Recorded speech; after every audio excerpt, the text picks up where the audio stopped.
عليك يا حبيب الله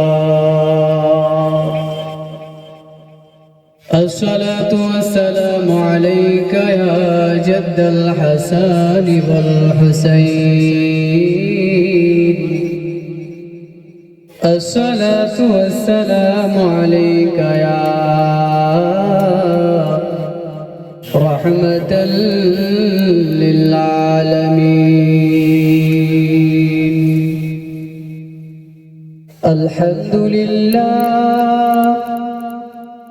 الحمد لله نحمده ونستعينه ونستغفره ونعوذ بالله من شرور أنفسنا ومن سيئات أعمالنا من يهده الله فلا مضل له ومن يضلله فلا هادي له أي فلا تجد له وليا مرشدا ونشهد أن لا إله إلا الله وحده لا شريك له ونشهد أن سيدنا وسندنا وحبيب ربنا وطبيبنا وطبيب قلوبنا ومولانا محمد صلى الله عليه وسلم أرسله بالحق بشيرا ونذيرا وداعيا إلى الله بإذنه وسراجا منيرا إن الله وملائكته يصلون على النبي يا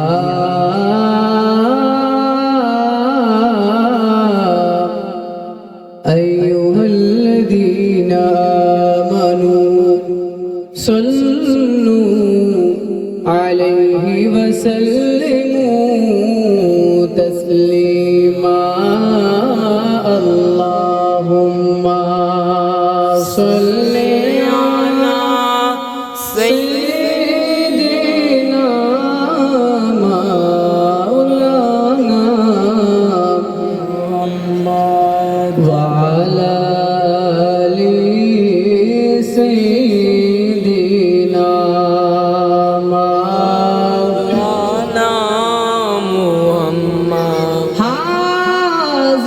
হাজিরিন অন্তর খুলে হৃদয়ের সমস্ত ভালোবাসা উজাড় করে দিয়ে ওই নবীর উপরে দরুদ শরীফ পড়ি যে নবীর না বানাইলে আমার আল্লাহ আসমান জমিন কোনো কিছুই বানাইতেন না যেই নবী আপনার আমার মরণের সাথী যেই নবী আপনার আমার কবরের সাথী যেই নবী আপনার আমার হাসর মিজানের ফুলসিরাতের সাথী যেই নবী দুনিয়াতে এসে উম্মতের জন্য সিজদা দিয়েছিলেন হায়াতে জিন্দেগিতে রব্বি হাবলি উম্মতি উম্মতি বলে যেই নবীকে দিয়েছিলেন এখনো রওজা মুবারকে শুয়ে শুয়ে যেই নবী উম্মতি উম্মতি বলে কাঁদে হাসরের ময়দানে যে নবীজি উম্মত ছাড়া জান্নাতে যাবে না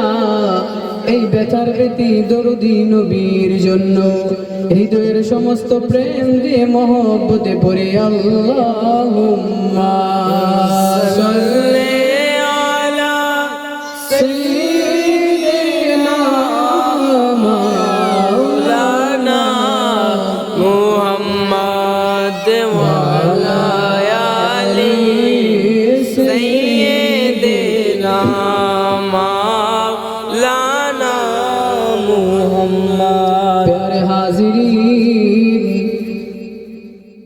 আল্লাহর নবী সরকার কায়নাত রহমাতুল লিল আলামিনের পবিত্র জবান থেকে আমরা জেনেছি যেখানে আল্লাহর জিকির নবীর দরুদ পড়া হয় ওই পরিবেশটা ওই জায়গাটাকে নবী জান্নাতের বাগান ঘোষণা দিয়েছেন। এখনো যারা রাস্তাঘাটে দোকান পাটে অযথা হেলাই ফেলাই সময়টারে নষ্ট করে দিতেছেন, আপনি দেখবেন আপনার জীবনের মূল্যবান সময়গুলাকে হারায়া ফেলতেছেন। সময় এবং নদীর স্রোত কারো জন্য অপেক্ষা করে না, এখনো সময় আছে। মেহেরবানি করে জান্নাতি পরিবেশে এসে পড়ুন। আপনি মনে করতেছেন আপনি মাইকের আওয়াজ শুনে শুনেই আপনার চলবে, হয়ে যাবে। না না, আপনি মাইকের আওয়াজ শুনলে যে বরকত পাবেন, আর যিনি সরাসরি ময়দানে থাকবেন উনি যে বরকত পাবে, আপনার আর আমার ওনার বরকত সমান হবে না, সমান হবে না। এই জন্য আজকের মাহফিলটাকে জীবনের শেষ মাহফিল মনে করে আল্লাহর নবী রাহমাতুল লিল আলামিনের মহব্বত নিয়ে বসে পড়ুন। আল্লাহ তাআলা পবিত্র কুরআনুল কারীমে জানায় দেয়, আল্লাহ তাআলা বলেন বিসমিল্লাহির রহমানির রহিম কুল ইয়া عبادي الذين أسرفوا على أنفسهم আল্লাহ রব্বুল আলামিন তার বন্ধু নবীরে জানা দেয়। আল্লাহ বলেন ইয়া রাসূলুল্লাহ, আপনি আপনার উম্মতদেরকে জানায়া দেন, আপনি তাদেরকে বলুন ইয়া ইবাদি, হে আমার বান্দারা, আল্লাযীন আসরাফু আলা আনফুসিহিম, তোমরা যারা নিজেদের নফসের উপরে জুলুম করেছো, অন্যায় করেছো, তোমরা যারা গুনাহ করতে করতে জর্জরিত হয়ে গিয়েছো, লা তাকনাতু মির রাহমাতিল্লাহ, আল্লাহ তাআলা জানায় দেয় এই আমার বান্দা, তোমরা আমি আল্লাহর রহমত থেকে নৈরাশ হয় না। আমরা যদি বলি রব্বুল আলামিন আপনার রহমত থেকে যদি আমরা নৈরাশ না হই তাইলে কি হবে? আল্লাহ তাআলা বলেন ইন্নাল্লাহা ইয়াগফিরুয যুনুবা জামিআ, আমি আল্লাহ রাব্বুল আলামিন তোমাদের সমস্ত গুনাহগুলোকে ক্ষমা করে দেব। ইন্নাহু হুয়াল গফুরুর রহিম, নিশ্চয় আমি আল্লাহ রাব্বুল আলামিন হইলাম অত্যন্ত ক্ষমাশীল ও দয়ালু। আমার নবী সরকার কায়নাত পবিত্র হাদিস মুবারকের মধ্যে জানা দেয়, আমার নবী বলেন পৃথিবীর কোন মানুষের আমল তাকে জান্নাতে দিতে পারবে না। আমার নবী জানায়া দেয় পৃথিবীর কোন মানুষের আমল তাকে জাহান্নাম থেকে বাঁচাইতে পারবে না। আল্লাহর নবী বলেন এই জাহান্নাম থেকে বাঁচতে আর জান্নাতে যাইতে যে একটা জিনিস দরকার, ওইটা হইল আল্লাহ তাআলার একমাত্র রহমত। আল্লাহর রহমত ছাড়া কেউ জান্নাতেও যাইতে পারবে না, আল্লাহর রহমত ছাড়া কেউ জাহান্নাম থেকেও বাঁচতে পারবে না। আল্লাহ রাব্বুল আলামিন পবিত্র কুরআনুল কারীমের মধ্যে জানায় দেয় ওয়া রাহমাতি ওয়াসিআত কুল্লা শাই, আল্লাহ বলেন পৃথিবীর সমস্ত কিছু আমি আল্লাহর রহমত দ্বারা পরিবেষ্টিত। পৃথিবীর মধ্যে যা কিছু আছে এই সমস্ত কিছু আমি আল্লাহ তাআলার রহমত দ্বারা ঘেরাও, আল্লাহ তাআলার রহমত দ্বারা আবৃত। পৃথিবীর মধ্যে যা কিছু আমরা দেখি, যা কিছু পাই, আল্লাহর রহমত ছাড়া কোনো কিছুই নাই। এই জন্য যুবকের দল এমনটা মনে করার কোনো চান্স নাই যে আমি আমার জীবনে অনেক গুনাহ করে ফেলেছি, আমি আমার জীবনে অনেক অন্যায় করে ফেলেছি, এগুলা ভাবার কোনো দরকার নাই। এই যে ভাবনাগুলো আমাদের অন্তরের মধ্যে কে দেয়, এই ভাবনাগুলো আমাদের অন্তরের মধ্যে একমাত্র শয়তান ঢুকায়া দেয়। শয়তান জানে মানুষকে পথভ্রষ্ট করতে গেলে প্রথমে তাকে হতাশা করতে হয়, তাকে রহমত থেকে মুখ ফিরাইয়া দিতে হয়।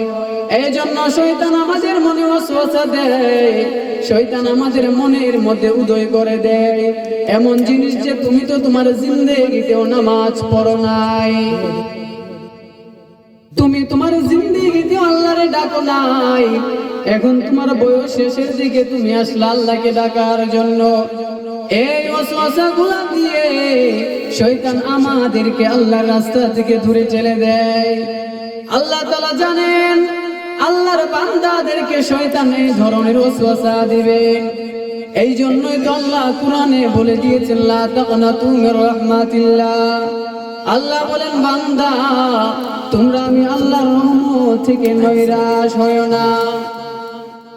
আল্লাহর নবী সাল্লাল্লাহু আলাইহি ওয়াসাল্লাম মিশকাত শরীফের হাদিসের মধ্যে জানা দেয় ইন্নাল্লাহা লাম্মা, আল্লাহ তাআলা বলেন নবীজি সাল্লাল্লাহু আলাইহি ওয়াসাল্লাম বলেন নিশ্চয়ই আল্লাহ তাআলা লাম্মা খালাকা, আল্লাহ তাআলা যখন এই পৃথিবীটাকে সৃষ্টি করলেন বা সৃষ্টি করার নিয়ত করলেন, কাতাবা ফি কিতাবিহি, আল্লাহ তাআলা একটা লেখা লিখলেন, আল্লাহ তাআলা একটা লেখাকে সুন্দর করে লিখলেন এবং আল্লাহ তাআলা এই লেখার মধ্যে কি লিখলেন নবীজি বলেন কিতাবান ফি কিতাবিহি ইনদাহু ফাওকাল আরশি। আল্লাহর নবী সাল্লাল্লাহু আলাইহি ওয়াসাল্লাম বলেন আল্লাহ রাব্বুল আলামিন এই লেখাটাকে যখন লিখলেন এই লেখাটাকে আরশের উপরে সাজায়া রাখলেন। আমার নবী জানা দেয় আল্লাহ তাআলা আরশের উপরে একটা লেখা সুন্দর করে লিখে রাখলেন, যেখানে আমার নবী বলেন আমার আল্লাহ বলেছেন ইন্না রাহমাতি সাবাকাত গাদাবি, নিশ্চয় আমি আল্লাহ তাআলার রহমত, আমি আল্লাহর রাগের উপরে বিজয়ী হয়েছেন।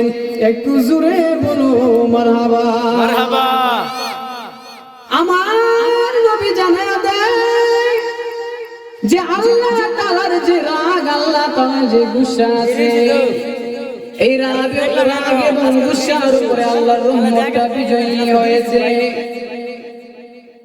আমার নবী সরকার কায়নাত এক হাদিস মুবারকের মধ্যে বলেন আল্লাহ রাব্বুল আলামিনের 100 দয়া কিংবা 100 রহমত আছে, যে 100 রহমতের মধ্যে একটা রহমত মাত্র আল্লাহ তাআলা পৃথিবীর মধ্যে দিলেন, বাকি 99 রহমত আল্লাহ তাআলার কাছে কোনো জমা আছে।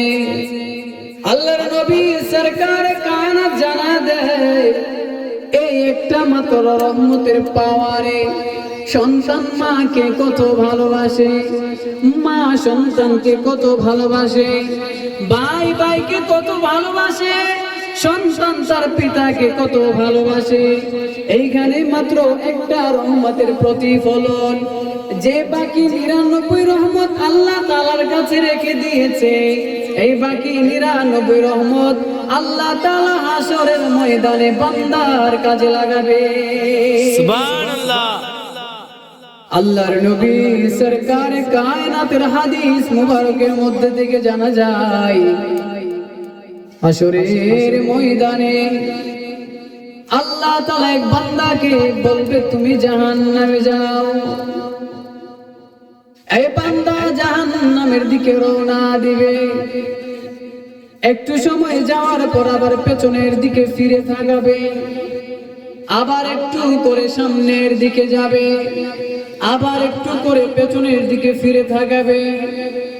তখন আল্লাহ তাআলা ওই বান্দাকে ডাক দিয়ে বলবে বান্দা কি হয়েছে? তোমাকে তো আমি জাহান্নামে যাওয়ার জন্য হুকুম দিলাম, তুমি তো জাহান্নামে যাচ্ছ ঠিকই, কিন্তু বারবার পেছনের দিকে কেন ফিরে ফিরে থাকাচ্ছ? ওই বান্দা ডাক দিবে, রব্বুল আলামিন, পৃথিবীতে থাকতে আল্লাহ তাআলার রহমতের কত আলোচনা শুনেছিলাম, পৃথিবীতে থাকতে শুনেছিলাম আল্লাহর নাম নাকি রহমান, পৃথিবীতে থাকতে শুনেছিলাম আল্লাহর নাম নাকি রহিম। ওই জিনিসটা আমি এখন দেখতেছি যে আল্লাহ তো রহমান, আল্লাহ তো রহিম, আমাকে তো জাহান্নামে যাওয়ার জন্য হুকুম দিলাম, আল্লাহ এই জন্য বারে বারে পেছনের দিকে ফিরে ফিরে তাকাচ্ছি। হয়তো তুমি রব্বুল আলামিনের মনে যদি একটু দয়া লাগে, আমি বান্দারেও তো তুমি মাফ করে দিতে পারো। সুবহানাল্লাহ, সুবহানাল্লাহ। এই কথা শোনার পর আমার আল্লাহ রব্বুল আলামিন জাহান্নামের ফেরেশতাদেরকে বললেন, ওই বান্দাকে তুমি ছেড়ে দাও, আমি আমার ওই বান্দাকে ক্ষমা করে দিলাম, যাও যাও যাও, তোমারে আমি আল্লাহ জান্নাতি বানায়া দিলাম। সুবহানাল্লাহ। তার মানে বোঝা গেল কি আল্লাহর রহমত কম না বেশি? বেশি। কম না বেশি? এই বেশি রহমত যদি আমরা পাইতে চাই তাহলে আল্লাহর কাজ করার দরকার আছে নাকি না? আছে। নবীজি সাল্লাল্লাহু আলাইহি ওয়াসাল্লামের আরেক হাদিস মোবারক থেকে জানা যায়, বনি ইসরাইলের যুগে এক বান্দা অনেক বড় গুনাহগার ছিলেন। এই বান্দা এত বেশি গুনাহগার ছিলেন, ওই বান্দার মনের মধ্যে এমনটা উদয় হয়ে গেল যে আমাকে যদি কবরের মধ্যে দেওয়া হয়, আমি মৃত্যুর পর আমাকে যদি কবরের মধ্যে দেওয়া হয়, আল্লাহ তাআলা আমাকে এমন শাস্তি দিবে যেই শাস্তি পৃথিবীর মধ্যে কোনো মানুষকে আল্লাহ তাআলা দেয় নাই। ওই বান্দা ছিল অত্যন্ত পাপী, অত্যন্ত নাফরমান, ওই বান্দা ছিলেন খুবই খারাপ মানুষ, পৃথিবীর এমন কোনো গুনাহ নাই যে এই বান্দা করে নাই। নবী আমার জানায়া দেয়, এই বান্দা তার সন্তানদেরকে মৃত্যুর আগে একটা ওসিয়ত করে গেলেন, তার সন্তানদেরকে বলে দিলেন, আমি যেদিন মারা যাব, আমি মারা যাওয়ার পরে আমার লাশটাকে তোমরা কবরের মধ্যে কাফন পরাইয়া দাফন দিও না, আমি যখন মারা যাব আমার লাশটাকে তোমরা মাটির নিচে দিও না।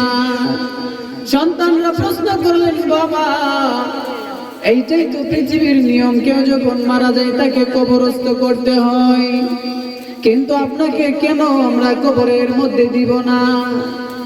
ওই বান্দা বলেন, এ আমার সন্তানেরা, তোমরা তো জানো আমি কত বড় নাফরমান, পৃথিবীর মধ্যে এমন কোন নাফরমানি নাই যেগুলো আমার দ্বারা হয় নাই, এই জন্য আমার ভয় হয় কবরের মধ্যে যখন আমাকে ঢেলে দেওয়া হবে, আল্লাহর আযাব এত বেশি, এত ভয়ঙ্কর হবে যেটা আমি সহ্য করতে পারবো না, এই জন্য তোমরা আমাকে কবরের মধ্যে দাফন দিও না, দাফন দিও না।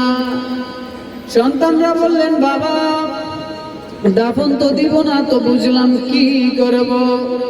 ওই ব্যক্তি জানায়া দিলেন, তোমরা আমাকে আগুনে পুড়াইয়া ছাই করে ফেলবা, ছাই করে কিছু অংশ তোমরা সাগরের মধ্যে নিক্ষেপ করে দিবা, অল্প কিছু অংশ বাতাসের মধ্যে তোমরা ছড়াইয়া দিবা, বাকি অল্প অংশগুলা মাটির সাথে তোমরা মিশাইয়া দিবা, যেন আমি এই গুনাহগারের কোনো অস্তিত্ব পৃথিবীর মধ্যে না থাকে।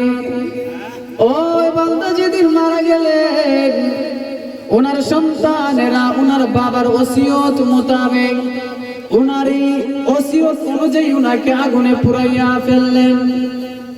আগুনে যখন পুড়াইলেন, যখন ছাই হয়ে গেল, কিছু অংশ নদীর মধ্যে, সাগরের মধ্যে ফেলে দিলেন, অল্প কিছু অংশ মাটির মধ্যে মিশাইয়া বাকি অংশ বাতাসে ছড়াইয়া দিলেন। যখন ওনার এই ছাইগুলাকে ছড়ানো শেষ, সন্তানরা সন্তানদের জায়গায় চলে আসলেন। আল্লাহ তাআলা সাগরকে হুকুম দিলেন, সাগর আমার এই বান্দার অংশগুলো তুমি আমার কাছে ফেরত দাও। আল্লাহ তাআলা বাতাসকে হুকুম দিলেন, বাতাস তোমার কাছে যে অংশগুলো আছে ওগুলোকে তুমি ফেরত দাও। মাটিকে আল্লাহ তাআলা জানায়া দিলেন, মাটি তোমার কাছে যে অংশগুলো আছে ওই অংশগুলোরে তুমিও আমার কাছে ফেরত দাও। আল্লাহ তাআলার হুকুম অনুযায়ী এই বান্দার ছাইগুলাকে একটা মানুষের আকৃতিতে আল্লাহ তাআলার কাছে চলে আসলো। রব্বুল আলামিন তখন ওই বান্দাকে প্রশ্ন করলেন, এ আমার বান্দা, তুমি তো মনে করেছিলে তোমাকে আমি ধরতে পারবো না, ছুঁইতে পারবো না। তুমি তো মনে করেছিলে তোমাকে আমি পাবো না, তোমার অস্তিত্ব তুমি বিলীন করে দিয়েছো। এখন তো তুমি আমার সামনে আছো, এবার বলো কি জন্য তুমি এইটা করলা? কি জন্য তুমি তোমার সন্তানদেরকে বললা যে তোমার অস্তিত্ব যেন বিলীন করে দেয়? ওই বান্দা ডাক দিয়ে বলে, আল্লাহ, পৃথিবীতে থাকতে এমন কোন গুনাহ নাই যেগুলো আমি করি নাই। রব্বুল আলামিন হায়াতে জিন্দেগিতে একদিনও তোমার ইবাদত আমি করি নাই, সারা জীবন তোমার নাফরমানি করে করে কাটায়া দিলাম। এই জন্য রব্বুল আলামিন আমার বড় ভয় হয়, আমার অন্তরে বড় ভয় লেগেছিল। না জানি মেহেরবান রব্বুল আলামিন আমার সাথে কি করে, আমার জানি কি আযাব দেয়। ও আল্লাহ, তোমার আযাবের ভয়ে আমি আমার সন্তানদেরকে বলেছিলাম আমার অস্তিত্ব বিলীন করে দিতে। তখন আল্লাহ তাআলা রব্বুল আলামিন ওই বান্দার অন্তরের ওই ভয় দেখে আমার আল্লাহ ওই বান্দাকে ক্ষমা করে জান্নাতি বানায়া দিলেন। সুবহানাল্লাহ। তাইলে আমরা কি ওই বান্দা থেকেও বেশি গুনাহগার? তাইলে আমরা যারা এখনো মনে করতেছি যে আমি নামাজ পড়ি না, আমি রোজা রাখি না, আমি হালাল হারাম চিন্তা করি না, শুধু নাফরমানি করতেছি, আমাদের কি এখনো সময় হয় নাই আল্লাহর রাস্তায় ফিরে আসার? এই জন্য যুবকের দল, মেহেরবানি করে এখনো সময় আছে, সময়টাকে কাজে লাগাও। এই পৃথিবী আজকে আছে, কালকে থাকবে না। তোমার মতো আমার মতো কত যুবক অন্ধকার কবরের বাসিন্দা। যে রব্বুল আলামিন তোমাকে আমাকে বানাইলো, তোমাকে আমাকে বানানোর পেছনে একটাই মাত্র উদ্দেশ্য আর কারণ ছিল। আল্লাহ তাআলা আমাদেরকে বানানোর পেছনে যে কারণটা ছিল, আল্লাহ তাআলা পবিত্র কুরআনুল কারীমের মধ্যে জানায়া দিয়েছেন, ওয়ামা খালাকাতুল জিন্না ওয়াল ইনসা ইল্লা লিয়াবুদুন।